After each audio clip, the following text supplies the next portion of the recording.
Número 6.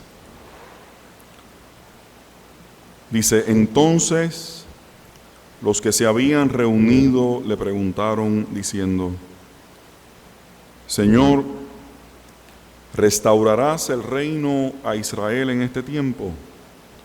Y les dijo: no os toca a vosotros saber los tiempos o las sazones que el Padre puso en su sola potestad, pero recibiréis poder cuando haya venido sobre vosotros el Espíritu Santo, y me seréis testigos en Jerusalén, en toda Judea, en Samaria y hasta lo último de la tierra. Dios bueno, mi súplica es que las palabras que salgan de mi boca, fruto de las meditaciones de mi corazón, sean para la gloria de tu nombre y resulten de bendición, de salud, de emplazamiento y de desafío para la vida de la iglesia. En el nombre de Jesús. Amén y amén.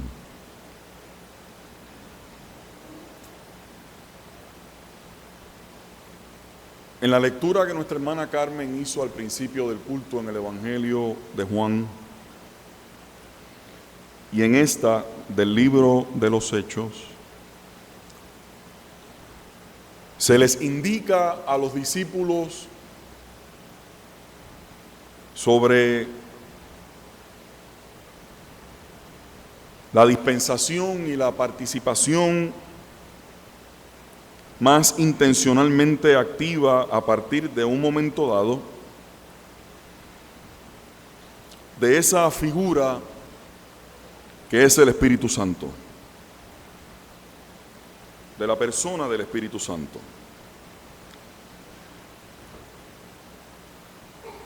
Y el Espíritu Santo, hermanos y hermanas, que ha sido tan,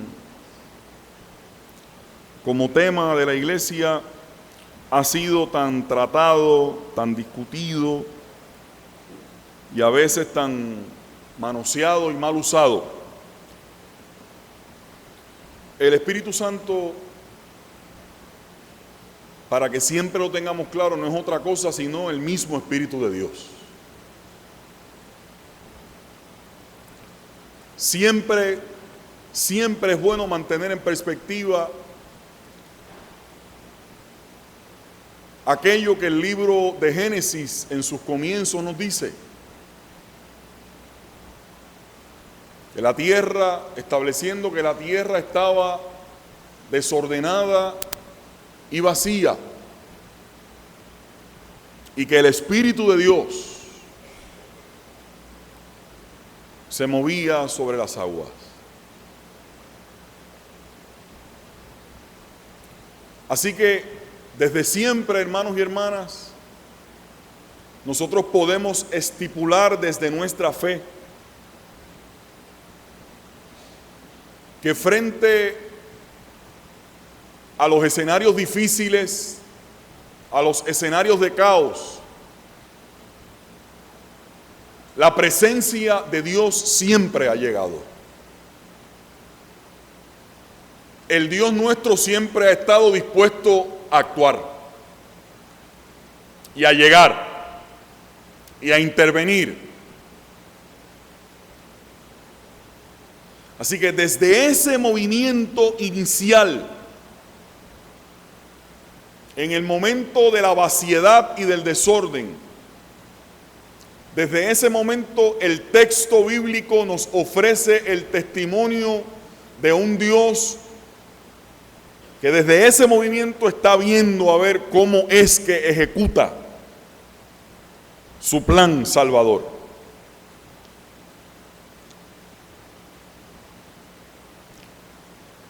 Dando un gran salto,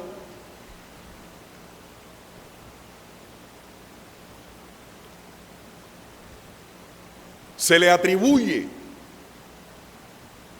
a ese espíritu una conexión directa en el nacimiento de ¿quién? En el nacimiento de Jesús.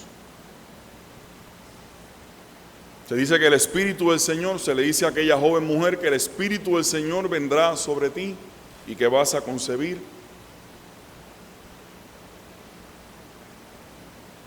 Así que bíblicamente hablando, hermanos y hermanas, hay esa conexión del Espíritu.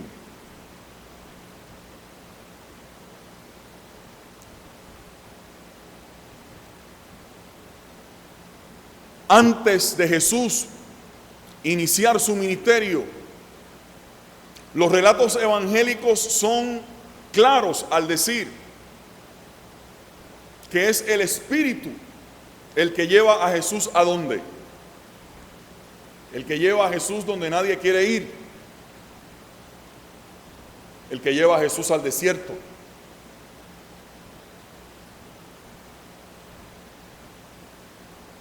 Cuando Jesús entra en la sinagoga en el Evangelio de Lucas, que es el primer tomo, que es la primera obra del escritor de los Hechos, ¿verdad? La gente de la iglesia pues más o menos ya lo sabe, ¿verdad? Que se atribuye que el mismo autor del Evangelio de Lucas es el mismo autor del libro de los Hechos, es una doble obra. Cuando Jesús declara públicamente el inicio de su ministerio, lo hace leyendo en la sinagoga, y el texto que lee es el texto de Isaías, que se discutió hace poco, de hecho hace un par de semanas me parece, 2 o 3 semanas en una de las clases bíblicas, que dice que el Espíritu de ¿quién? Que el Espíritu del Señor está ¿qué? Que el Espíritu del Señor está sobre mí. No hay tiempo, ¿verdad?, para entrar en todos esos detalles. Es un repaso un poco así somero para que nos ubiquemos.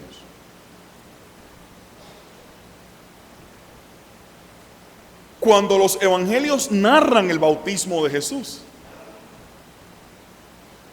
una de las escenas que posiblemente más cautiva y captura nuestro imaginario es ese momento en que, bautizando a Jesús, aparece ¿qué? Aparece el Espíritu. Se habla de que aparece en forma de paloma.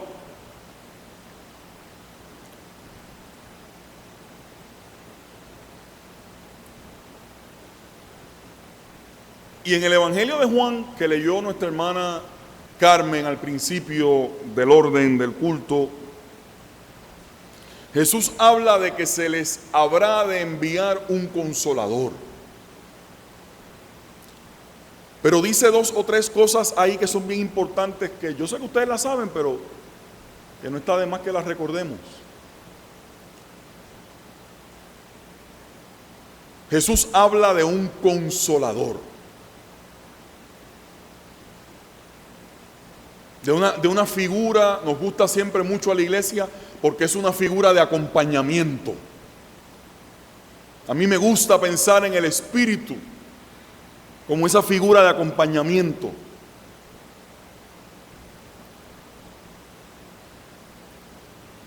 Pero Jesús amplía un poco esa idea en ese texto que Carmen leyó y que me gustaría que ustedes después pudieran repasar.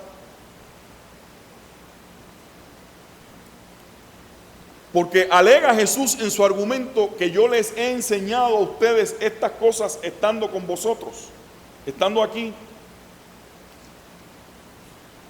Y entonces dice, pero el Padre enviará al Consolador, que vendrá después de mí.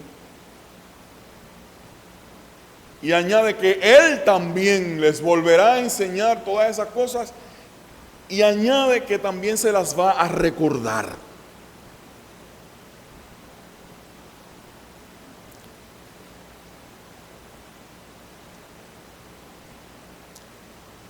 Tal vez aquí se me sale la mancha de plátano hasta el tuétano de discípulo de Cristo que tengo cuando hablo de este tema. No la puedo negar ni la quiero negar.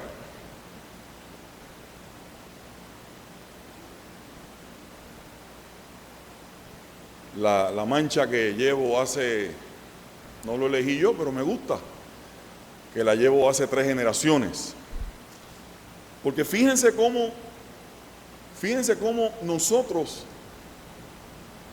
en el culto mismo, en esto que estamos haciendo en la mañana de hoy,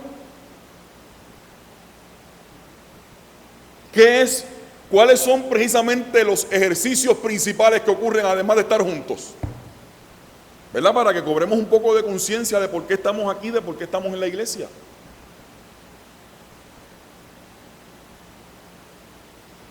No hay un componente precisamente de enseñanza de la palabra en la escuela bíblica, y no solo en la escuela bíblica, sino que todo lo que ocurre en el culto debe contener un elemento de enseñanza. El culto mismo también educa, también forma, también instruye, también comunica saludablemente los contenidos de nuestra fe.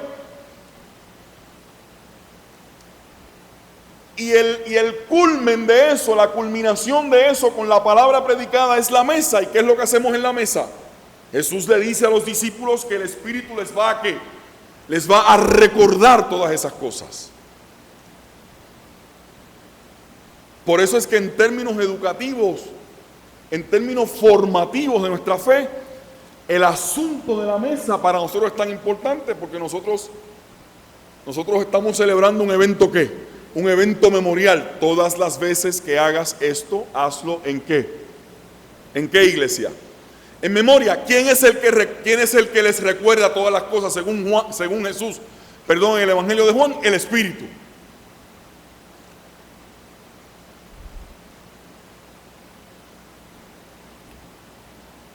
Para mí siempre es importante recalcar esto, porque fíjense bien, hermanos y hermanas, que de la boca de Jesús de Nazaret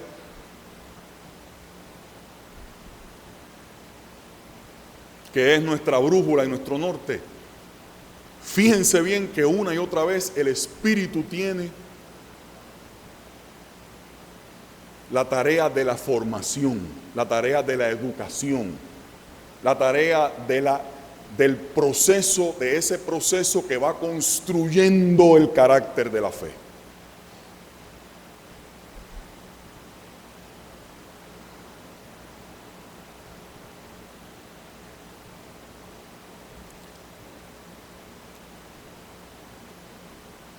Estos son esos momentos en que lo digo que no parece ser muy entretenido el púlpito, pero sigo pensando que en una época como esta, la formación de nuestra fe y del carácter de nuestra fe es fundamental para que podamos distinguir el grano de la paja.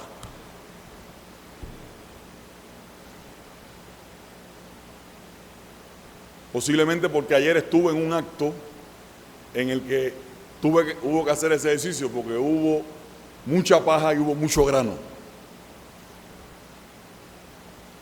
Eso es una nota personal mía.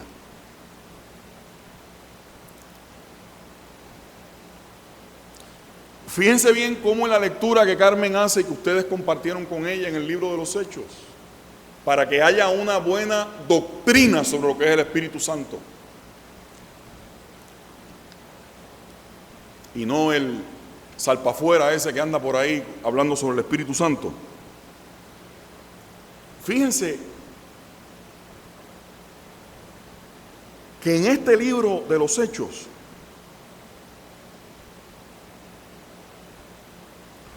se dice que el mismo Espíritu que envió a Jesús al desierto es el mismo Espíritu que ahora presidió, según el libro de los Hechos, la tarea de Jesús de capacitar a los discípulos para que fuesen haciendo la embocadura y tomando conciencia de la tarea que venía. ¿No lo vieron? Yo solo los voy a leer por si no lo vieron.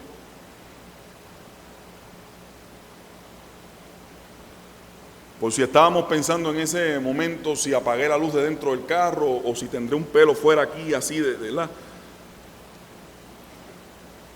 Después de haber dado, refiriéndose a Jesús, después de haber dado mandamientos por el Espíritu Santo a los apóstoles que había escogido, a quienes también después de haber padecido él, se presentó vivo con muchas pruebas indubitables, apareciéndoseles durante 40 días. El mismo espíritu que lleva a Jesús al taller del desierto.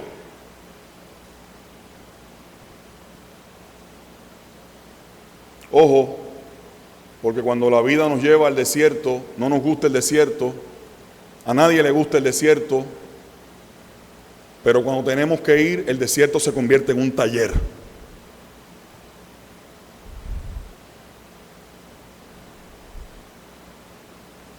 La fe nos enseña a ver en el desierto un taller. Ese mismo espíritu que llevó a Jesús al taller, en un lugar incómodo, inhóspito, indeseado, como el desierto, es el mismo espíritu que ahora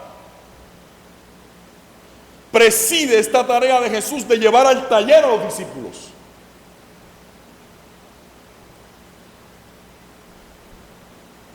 ¿Y para qué los está llevando al taller? Para formarlos, para capacitarlos, para instruirlos. Fíjense bien, hermanos y hermanas. Estas no son grandes profundidades de la fe, pero son repasos importantes, sobre todo en una época como la que vivimos, en términos religiosos.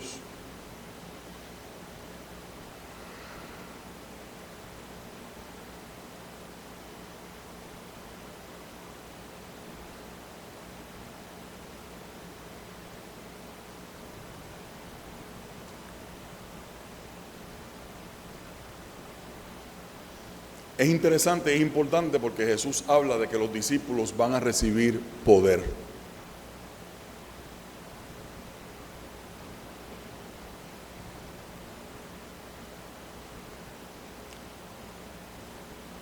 Qué peligroso es el poder.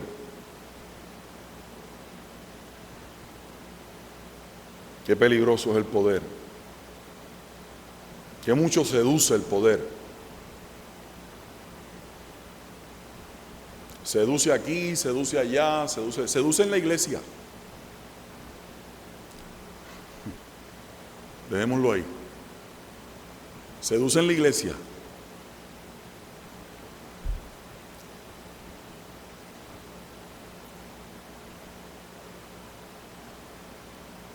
Y cuando tratamos de advertir con respeto y con amor cómo el poder seduce en la iglesia, porque es el espacio que más nos preocupa, eso nos puede traer problemas,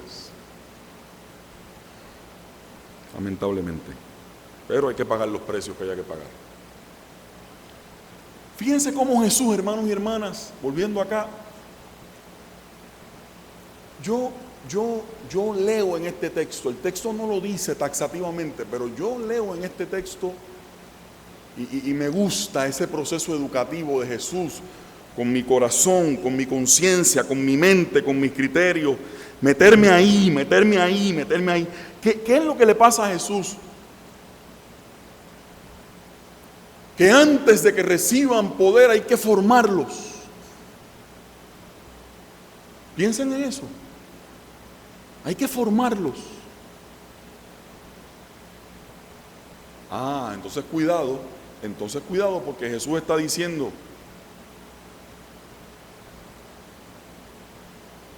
que cualquier herramienta que nosotros recibamos en la vida, que cualquier herramienta que nosotros desarrollemos, que cualquier capacidad,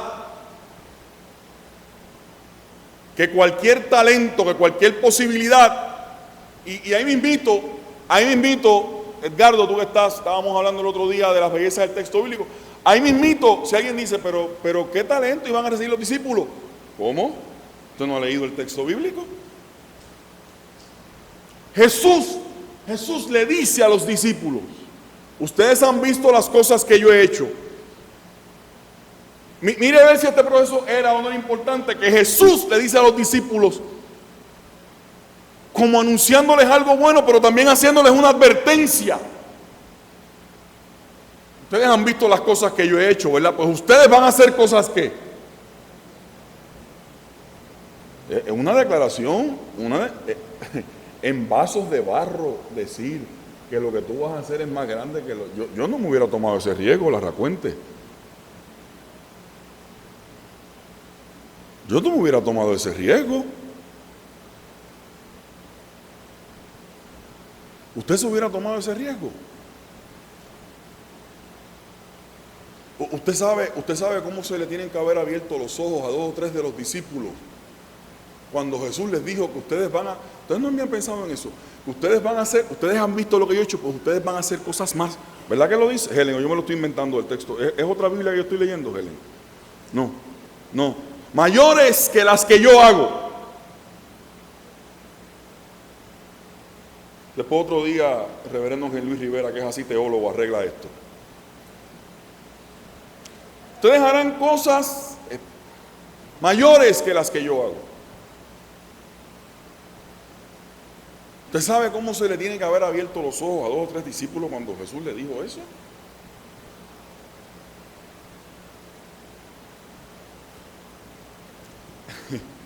Por eso es que el lector aguzado del texto bíblico, cuando lee esto del Espíritu Santo, va y lee más adelante y lee la historia de aquel mago, de aquel adivino, que le dice a los discípulos: yo le quiero comprar a ustedes el poder de lo que ustedes hacen. ¿Cómo que se dice eso? La simonía. ¿Estoy bien, reverendo? Mire a ver si este asunto del Espíritu Santo y de hablar con seriedad del Espíritu Santo es importante o no es importante. Porque el texto lo que nos está diciendo, y lo que yo quisiera que ustedes pudieran ver en esta mañana, que pudiéramos ver juntos en esta mañana, es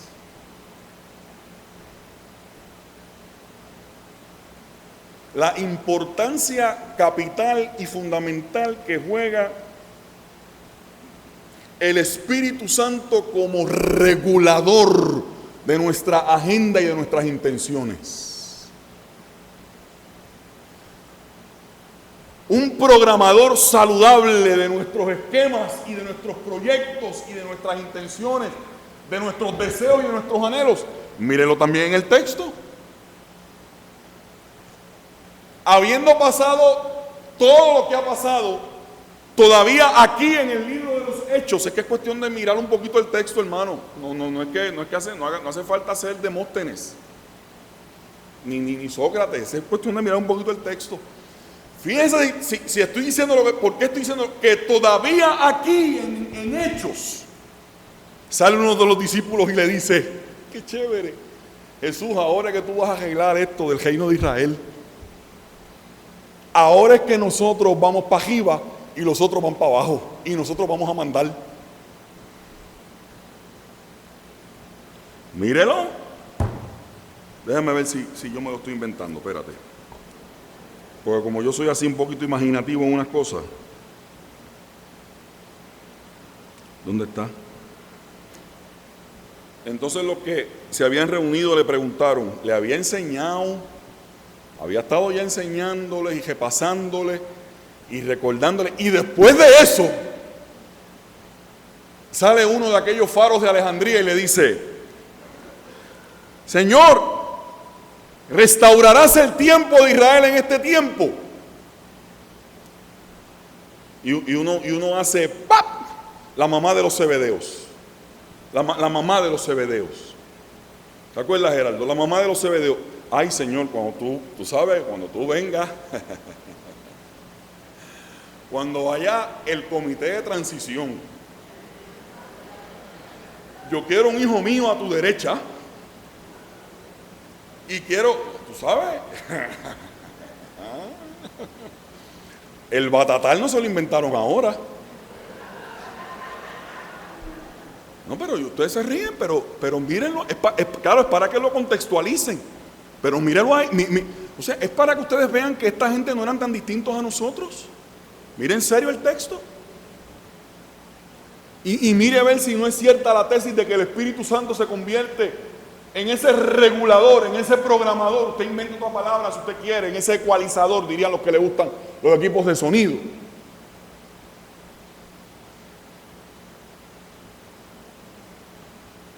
Digo eso, la otra parte es más atractiva.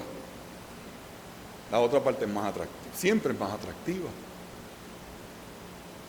Para lo que se ha cogido comúnmente el Espíritu Santo en muchos lugares por ahí, que es para crear estratificaciones de creyentes, de que unos son más espirituales o menos espirituales, y más calientes o menos calientes, y con más carismas y con menos carismas. Toda esa ensarta de cosas que lo que indican es que no han leído un rábano lo que Pablo está hablando en Primera de Corintios sobre los dones que da para que el cuerpo completo armonice y funcione. No han leído eso, o no lo han entendido, o no lo han querido entender. Porque claro, si yo estoy en las estratas de arriba a base de esas jerarquizaciones, yo estoy en el ¿qué? Yo estoy en el guiso, y los otros no. Es la misma dichosa mentalidad. Entonces en este tiempo tú vas a restaurar y Jesús tiene que volver otra vez. Vuelve el perro arrepentido. No, fíjate, no, de eso no es de lo que se trata. No.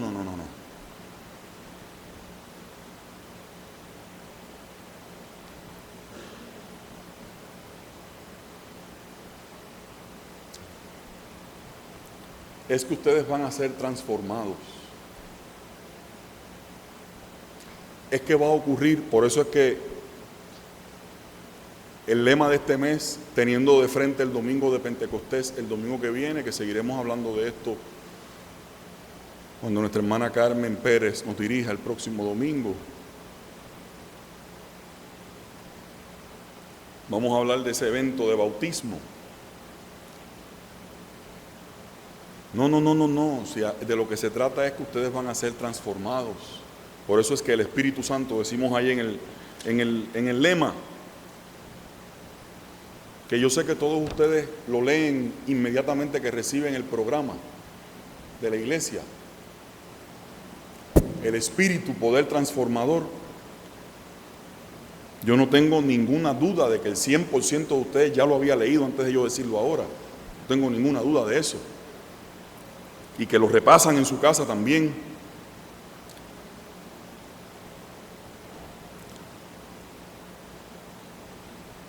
No se trata de eso, es que ustedes van a ser transformados. Transformados. ¿Sí?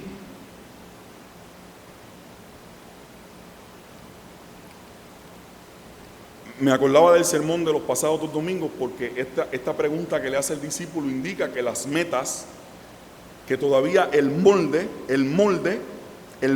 estaba equivocado. Hablé 40 veces del molde. El molde todavía estaba equivocado. Las metas estaban fuera de brújula. Claro, si el molde estaba chavao, estaban todavía pensando en lo que no era.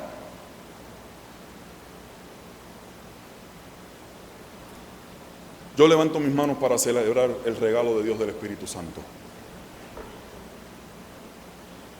Y si una iglesia, sin quitar a más nadie, todos los que estamos aquí que nos hemos criado y hemos nacido en la iglesia de discípulos de Cristo, si una iglesia tiene que agradecer el don del Espíritu Santo, es la iglesia cristiana de discípulos de Cristo en Puerto Rico.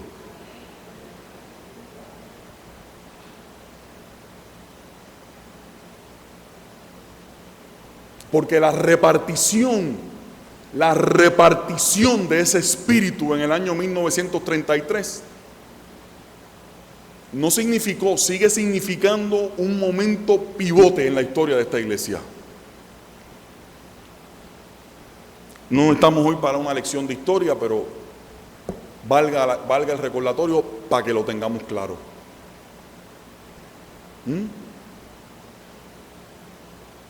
Y usted, sin ánimo de orgullo, permítanme este paréntesis medio jocoso y medio impropio tal vez, pero yo soy discípulo de Cristo para que tú lo sepas.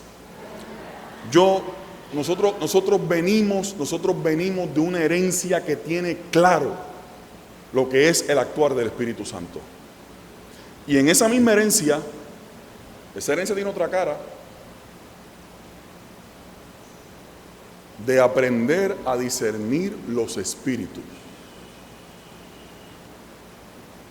Porque hay espíritu de Dios actuando, pero también hay otros espíritus que no son el Espíritu de Dios.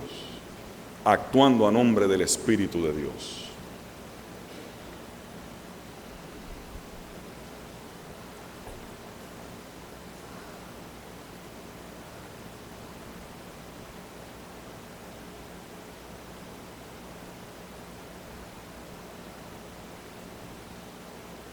Ojalá que alguno de los últimos 2 domingos de este mes me dé tiempo para tocar cuáles han sido las implicaciones que han tenido esos desvíos con respecto a la doctrina del Espíritu Santo. Lo digo en serio, tengo eso como agenda para uno de los últimos 2 domingos de este mes.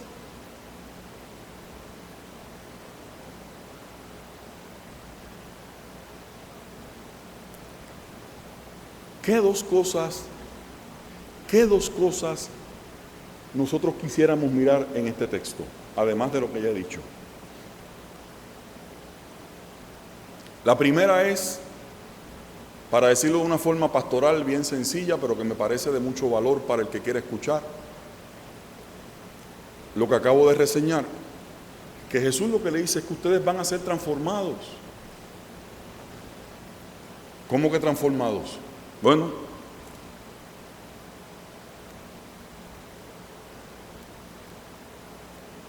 déjenme repasarle por qué estoy diciendo que van a ser transformados.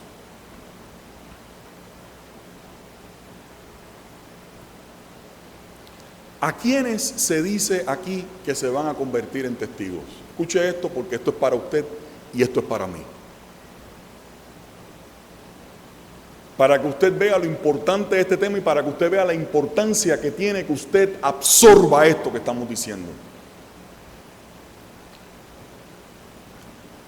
A los discípulos se le dice, en la línea de esta pequeña reflexión educativa, que ustedes van a ser convertidos en testigos. ¿En testigos de qué?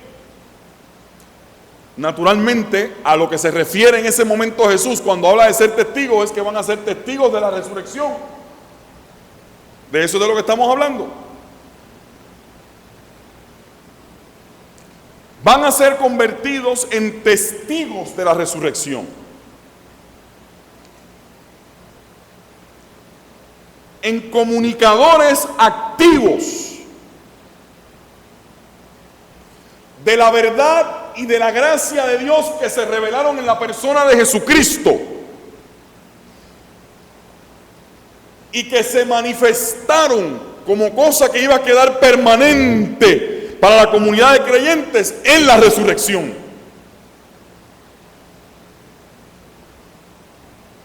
Por eso es que el apóstol dice, si Cristo no hubiera resucitado, ¿qué? ¿Qué, papi? ¿Todavía te acuerdas de eso? ¿Cómo que sí todavía? ¿Qué es eso? ¿Sabe? Si Cristo no hubiera resucitado, dímelo, papi.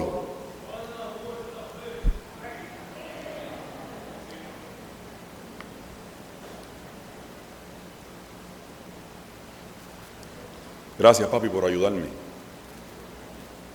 Vana es nuestra fe.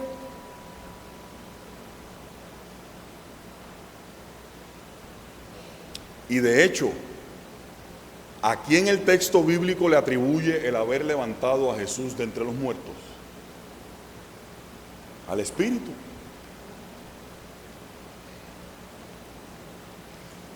Pero volvamos a los discípulos. Miren qué cosa más importante, los discípulos. Solamente para tomar el Evangelio de Lucas, que es el que se conecta con el libro de los Hechos. Miren quiénes van a ser, miren a quienes se les está proponiendo este programa de vida. Iglesia, escucha a quién se le está proponiendo adoptar este programa de vida. ¿Quiénes eran antes, pocos días antes, estos a los que Jesús les está comunicando que los quiere convertir en testigos de la resurrección? Y a quienes se les está diciendo que van a recibir poder. Claro, es el poder para servir, es el poder para amar, no es el poder de la pregunta, ni el poder de la intención de la madre de los Zebedeos. Es otro tipo de poder.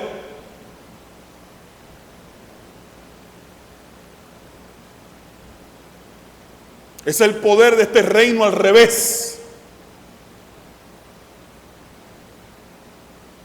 que humilla a los que se quieren autoexaltar y exalta a los que viven en actitud de servicio. Este reino que subvierte esa mentalidad que los discípulos tenían, los discípulos a los que Jesús le estaba diciendo que los iba a convertir en testigos. Cuando le llegan los primeros informes de la resurrección, el texto bíblico señala que esos con los que Jesús estaba ahora bajado de campana a campana, volviendo a readiestrarlos, a capacitarlos, a visitar sus esquemas para que vieran las posibilidades que Dios estaba viendo en ellos. ¿Quiénes eran esos? Esos eran los que dice el texto bíblico, que cuando recibieron los primeros testimonios de la resurrección les parecía locura y no las creían.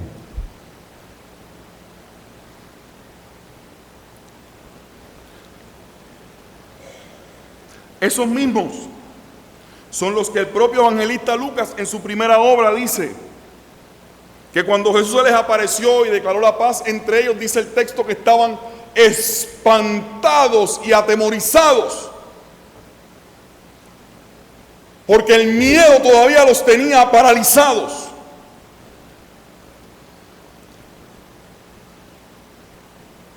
Me acordaba de aquel teórico Hobbes, no está aquí Aronga María Ramos para preguntarle, Hobbes, papi lo enseñaba en sociales. ¿Cuál es el nombre de pila de Hobbes? Thomas Hobbes, ¿verdad? Me acordaba de Thomas Hobbes leyendo esto, porque Hobbes, tipo, sí, muy perspicaz, decía, el día que mi madre, esas cosas no se pueden olvidar, el día que mi madre me trajo al mundo, el día que yo nací, mi madre trajo al mundo unos gemelos, yo y mi miedo. ¿Tienes razón? El día que yo nací, mi madre trajo al mundo unos gemelos, yo y mi miedo, decía Hobbes. Importante ese autor porque es el autor que ve en el, que te interesa, él es el que ve en el miedo el origen del Estado. ¿Recuerdas? En las clases, él es el que ve en el miedo el origen del Estado. Es Hobbes.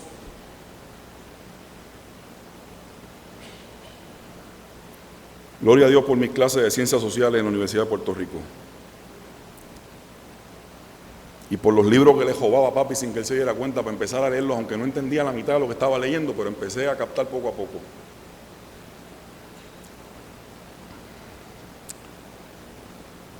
A esos mismos, mire, sencillo, a esos mismos que estaban atemorizados, que estaban paralizados, que sus ilusiones estaban hundidas, que sus proyectos de vida estaban quebrados, que su ánimo existencial andaba en el vecindario de la bancarrota,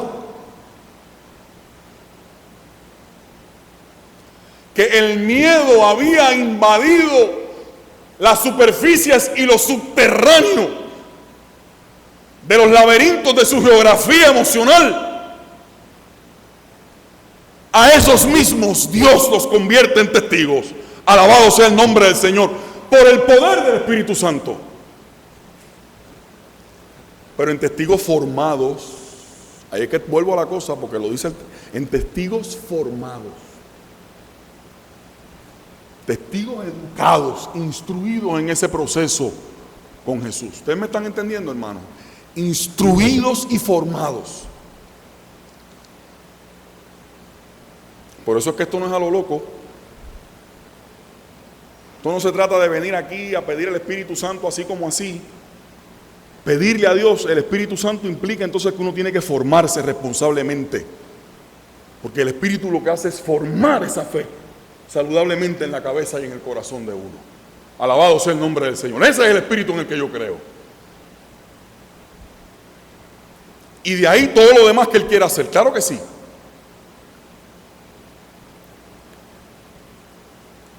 Y les dice que se queden en Jerusalén. ¿Cómo?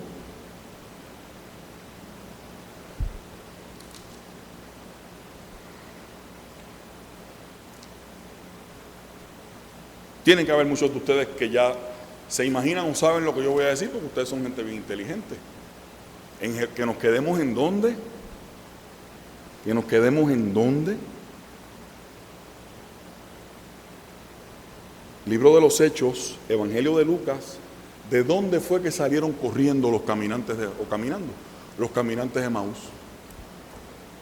¿De dónde? De Jerusalén. Miren lo que significaba Jerusalén en la cabeza de esta gente. Porque aquí sí que el que lo quiera ver y el que lo quiera agajar para su vida puede agajar una gran verdad liberadora y transformadora para sí, pero eso va a depender de usted, no de mí. No de que yo me faje aquí tratando de decirlo ahí. Esto va a depender de usted. Cuando Jesús se le acerca, los caminantes de Emaús le dicen, pero tú eres el único despistado que no sabes lo que ocurrió ¿dónde? Lo que ocurrió en Jerusalén en estos días. Pero tú no te has enterado que Jerusalén significa la derrota de todas nuestras esperanzas. Pero ¿cómo es posible que tú no sepas que Jerusalén es el epicentro de esta sacudida que nos ha esparcido, que nos ha desperdigado, que nos tiene escondidos, que nos tiene llenos de temor? Que Jerusalén es ese epicentro que ha destruido todo lo que nosotros esperábamos.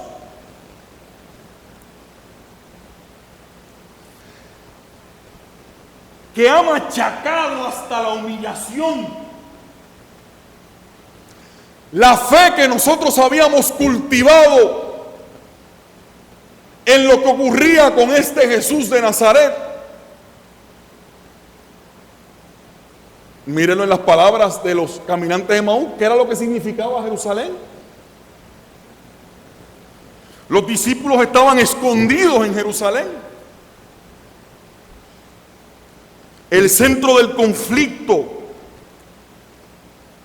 el centro de la derrota, de la amargura. Y Jesús les pide que se queden en Jerusalén. Y que allí en Jerusalén los va a convertir en testigos.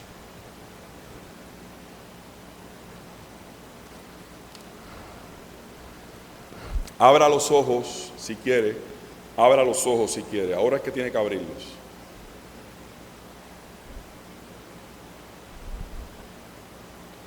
¿Cuántos espacios de tu vida? ¿Cuántos espacios de tu vida, cuántas cosas de tu vida que hasta hoy han significado lo que significaba Jerusalén para los discípulos? Aplícalo a tu vida como tú quieras. ¿Cuántos espacios de tu vida Dios tiene la capacidad para, por el poder del Espíritu, transformándote a ti, también transforma esos espacios y esos incidentes y esos capítulos en tu vida? Para que lo que significa para ti hoy algo amargo, algo terrible, por el poder del Espíritu tú lo puedas convertir en algo de frutos y en algo útil para tu vida. ¿Alguien dice amén a eso? ¿No has descubierto, iglesia, la capacidad que tiene este Dios al que dices servirle y adorarle, al que le cantas? ¿No has visto que les pide que se queden en Jerusalén?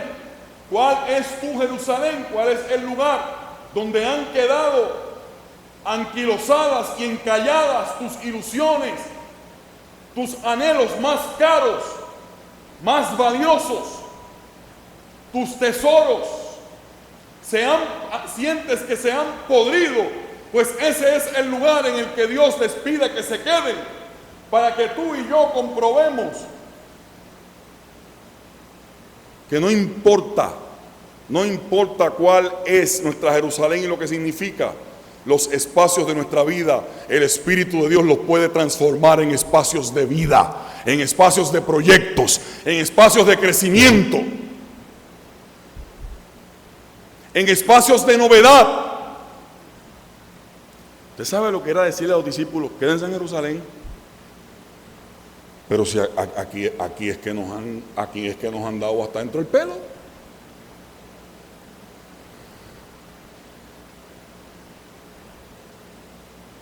Pues a nosotros, hermanos y hermanas, miren, a nosotros en la modalidad que aplica, nos quedamos aquí en Bayamón y en Puerto Rico, porque aquí,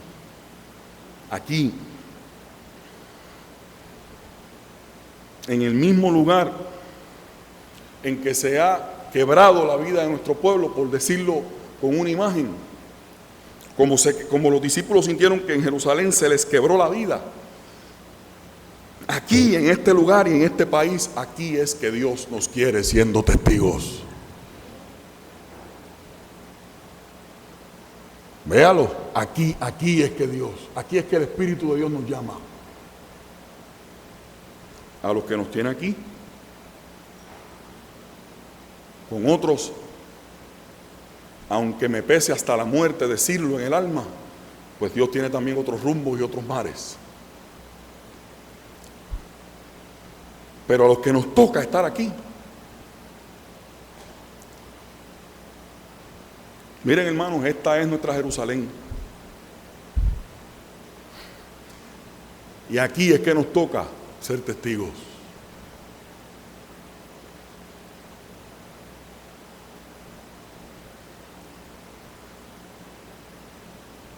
Y atemorizados o con el oponente de frente que podamos tener para usar esa imagen, los retos y los desafíos me refiero, yo creo firmemente que Dios transforma.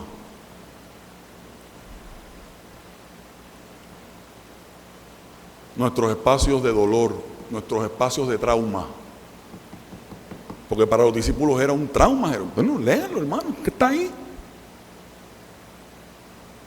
¿A quién le gusta vivir escondido y atemorizado y achicado, atocado? Así estaban ellos en Jerusalén, allí es que se van a quedar.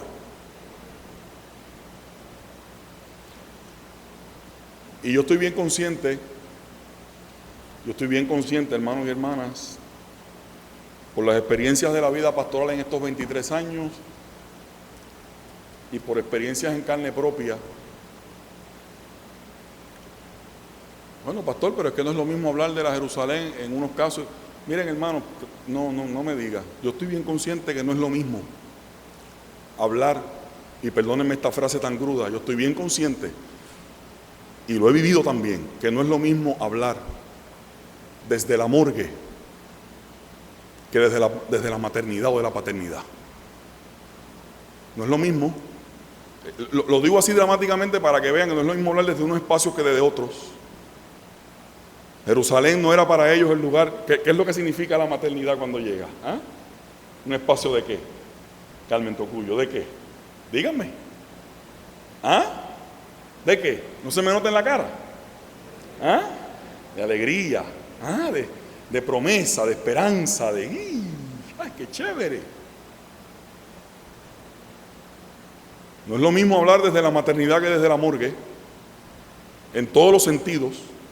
No meramente en el sentido literal, en todos los sentidos. No es lo mismo hablar desde la maternidad que desde la morgue.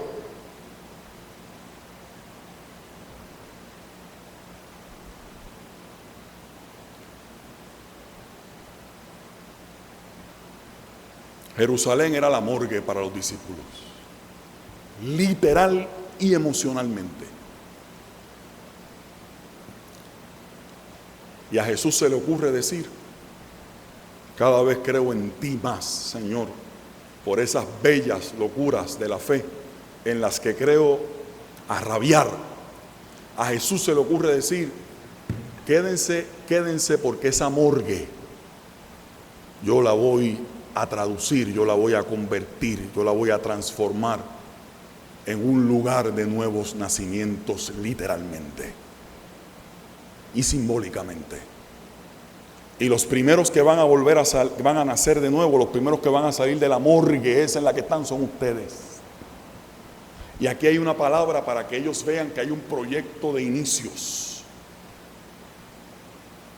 hay un proyecto de comienzo. Por eso es que yo creo que es tan importante el proyecto ese que yo digo de nosotros en el concilio de lo del Moisés, para los recién nacidos a partir porque mientras Puerto Rico por una parte es morgue para mucha gente, en muchos sentidos nosotros tenemos que seguir proclamando que también es el lugar del nuevo nacimiento del pueblo y de la fe. Por eso es que ese proyecto yo creo que es tan importante. Perdonen, hermano, eso ya después Ángel Luis le contará, le hará el cuento.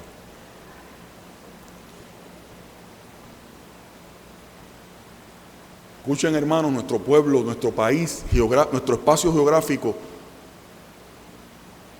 se ha convertido para mucha gente en una morgue.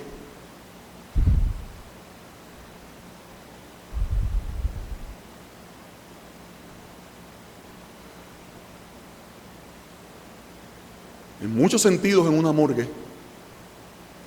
El Espíritu de Dios nos está diciendo que ahí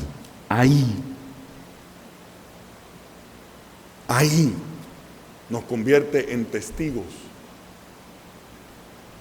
para que comience a brotar otra forma de la esperanza, siendo testigos de la resurrección. Y eso de ser testigos de la resurrección tiene unas implicaciones que las dejo para el 22.